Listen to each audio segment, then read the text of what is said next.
I'm Vicki Wagner, and welcome to Lesbian Knows Best. Today my guest is Curtis Saulnier, and he's here from Boston, and our topic is men who cheat and why. Curtis, we were talking a little bit earlier about men, and most men are usually like another. Can you tell me a little bit about cheating? Well, I have experience in this regard on sort of both sides in dealing with cheating myself, owning up to the cheating that I did, and also being cheated on by one of my exes. The thing that I noticed that we shared in common, it might be just my circumstances, but in terms of the insecurities that I feel, and with the person who cheated on me, the insecurities that she felt, the commonality was the excitement of knowing someone's attracted to you. What do you mean?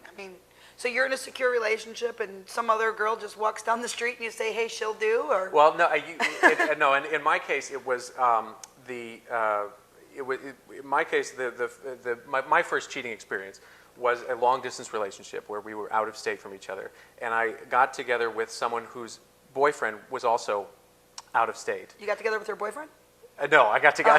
Okay, let's clarify that. No, I got together with someone. Her boyfriend was out of state. My girlfriend was out of state. Oh, got it. And the two of us. Both of your spouses were out of state. Both of our spouses were out of state. You were single for the night. We were single for the night. It was definitely a case of neither one of us at that time having our sexual needs met by our significant others, but also that feeling, it's very much like a narcotic almost, where you just know, this is a personal experience that I've had, right, where you just know that you have that opportunity to lean over and kiss her. You know she's wanting it, you know you can do it. It's a bit like a drug that you just go for. It's such a rare thing to experience.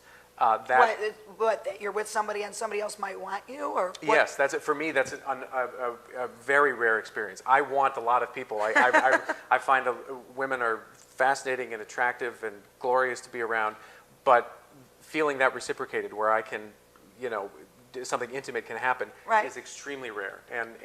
But do you think that most men experience this too? I think that level of insecurity was the same. When I was cheated on, that was the same insecurity that was being expressed there. What do you mean? You think your girlfriend said, "Hey, there's a guy I want to fuck him," or what? Well, and I can, and for her in particular, it was a married man that she slept with. Okay, now let me interrupt you. You're an ordained minister, right? Yes, I am. Yes. Were you back then when you were doing the cheating? No, not at all. No, this is. Do you believe in that now, or? Oh no, not at all, not at all. It's something now that I recognize. Now you're holy, so you don't cheat anymore. No, not at all. Okay. I recognize it for what it is. I recognize it for the level of insecurity that it is, and I recognize that it's not a solution to anything. It doesn't solve any.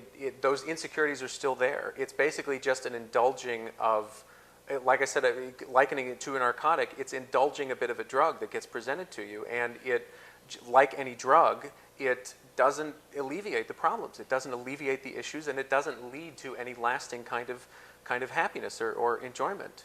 So what you're saying, and I think that probably most men might even have the similar phenomenon. Do you believe that too? Like a guy, he's in a relationship, he doesn't think maybe anybody else would be attracted to him, and lo and behold, there's some girl who will put out for him. Yes. Bam, he takes advantage. For men and women both. I've had that. I think so. I've absolutely had that experience happen. That was a key reason. Was it's those deep insecurities about being not worthy, and having a moment of validation where going after that person you can cheat with is searching for a personal validation, searching for a personal end to those insecurities with that other person. It's completely, it's not going to work. Right. There's no way it's just a means of basically also instant sexual gratification. Sure.